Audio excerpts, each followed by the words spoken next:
Hi everybody, Bearded Rogue here, and today I'm going to be doing something a little bit different from me. I'm going to be talking about a book, and I'm going to warn you ahead of time, there's going to be a lot of gushing in this video, because I'm going to talk about a book that totally blew my mind and that I have absolutely fallen in love with. And that's this book here, called Necrotech by Casey Alexander.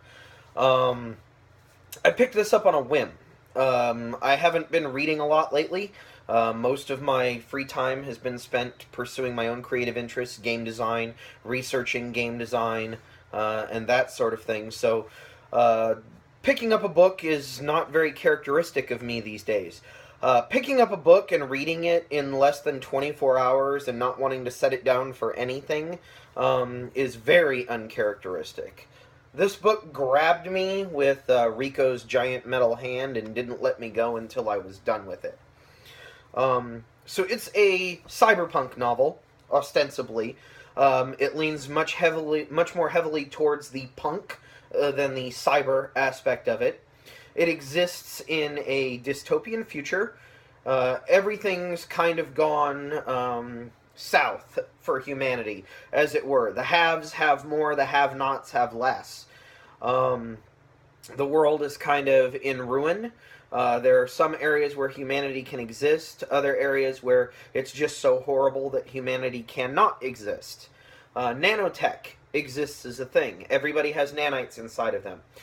These are good because they help us deal with injuries and sickness, and even to the point where we can use radiation for bathing without getting cancer.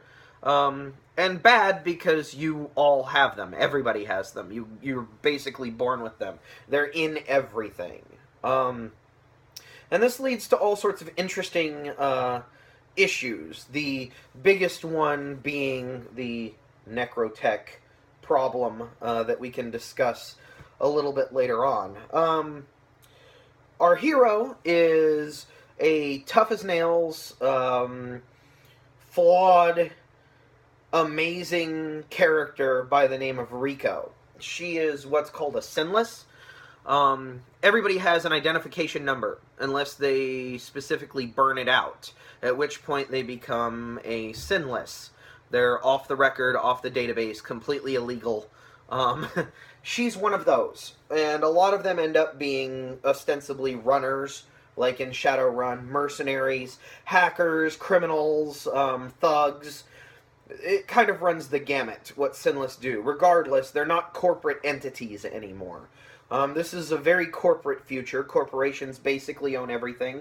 They're above and beyond governments at this point, which, as far as I can remember, don't really even exist anymore. It's all corporate world, which is a very scary direction that we seem to be heading in more and more as time goes on.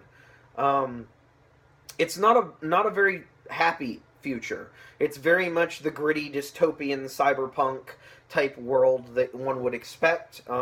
It feels right at home against something like Snow Crash or Neuromancer as far as that's concerned.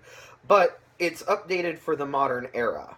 The characters are not hung up on sexuality or gender the way it appears in older writing. This is a very inclusive, friendly book. The main character is attracted to multiple genders of people, not just male and female, multiple genders of people throughout the course of the novel, and it doesn't feel forced or weird or awkward or at all strange. It's just who Rico is. And that's the other big thing about this book, who Rico is. Rico is a gigantic ball of aggression. She's what they call a splatter specialist. She kicks ass, she takes names, she swears a lot. She chews people up and she spits them out. She's not a very nice person, but she is a very strong person. She's a very strong protagonist. She's flawed, horribly flawed, from the very beginning. And the plot line centers around her and her flaws, and her second-guessing herself, and her not being sure. It starts with an amnesia plot, and quickly unravels from there. Unfortunately, because it's the first in a series, you don't get all the answers you want by the end of the book, but I didn't care. I wanted to reread the questions again. it never lets up. It's like a blisteringly fast pace. It starts in media res and just continues nonstop, scene to scene to scene. You barely get to catch your breath. I actually made it something like a quarter of the way through the book before I realized it had chapters. Um, that should give you some idea of how breakneck the pace is. I like books that start with a breakneck pace. I'm a big fan of Matthew Woodring Stover's Heroes Die series, which is one kick-ass scene after another. This is very much in that tradition. Like, this is one kick-ass scene after another. It's not all fights. There's, confrontations, social confrontations in bars, social confrontations with corporate thugs.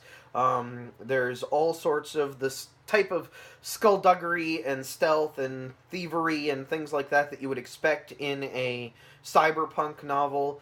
But it's just told at such a blistering pace. There's a lot of people who would take the comment that it feels like being brutally kicked in the head over and over again as a negative. I do not mean it as a negative. Like, it has an unrelenting pace that it keeps up through the end. It's dark, it's gritty, it's fantastic. Like, the hero can chew up iron and spit out nails. It's just one of the best books that I've read in I don't know how long. It manages to exist inside of the tropes of cyberpunk without being itself a cliche. Its characters are all witty and interesting. The banter is really good. If you don't like swearing, you may not like this book, but if you don't like swearing, why the fuck are you reading a post-apocalyptic cyberpunk novel anyway? I couldn't imagine a world where we've reached that level of dystopia and swearing isn't an everyday common occurrence. I mean, here I am in Trump's America and swearing is already an everyday occurrence for me. If our corporate overlords took over everything, left us with nothing, and destroyed the earth, I think swearing would just be commonplace. That's just me, though. But, yeah, it's a fantastic book. I know that the writing for the sequel has just wrapped, and it's going to be released in September timeframe, is what I've heard.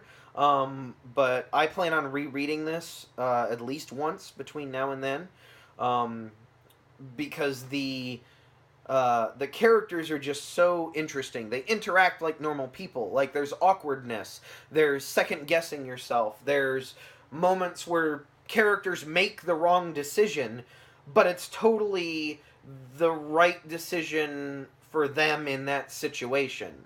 Like, it makes sense for the characters to make this decisions that they do. You're not going to be left with a moment where you're scratching your head going, well, why did she do that? That isn't logical. It's totally logical from her personality. The plot line is driven by the characters, particularly Rico, the main character, and her interactions with the people around her. I also like that there was a lot of world building put into this.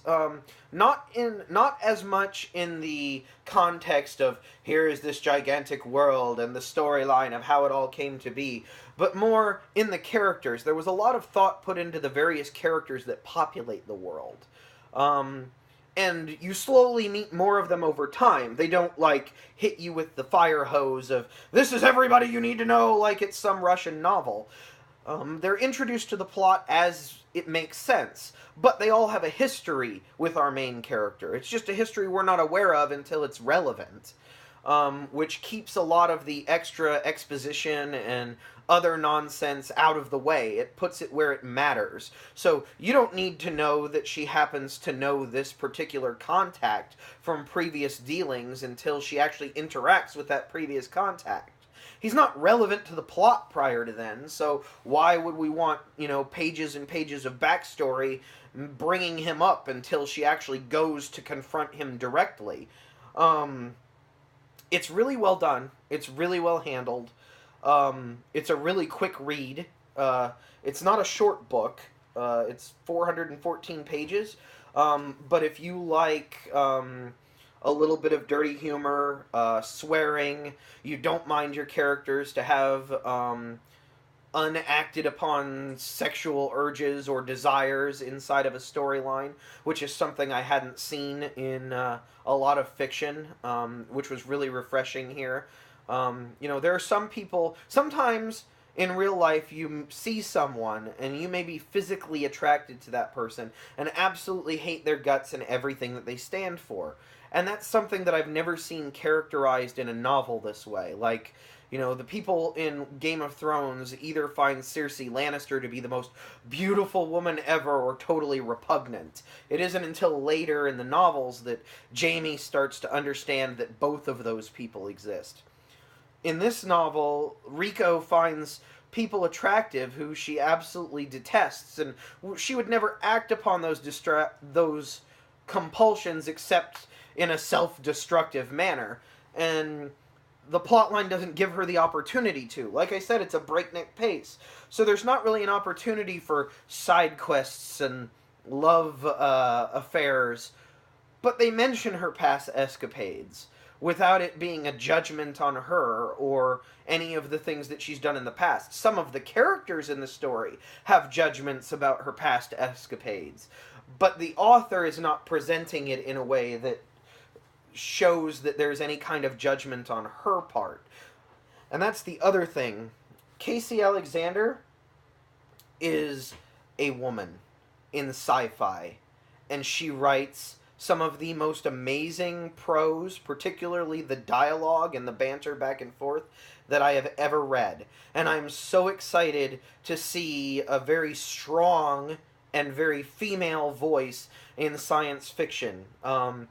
I kind of missed all of the puppies fiascos around the Hugo Awards.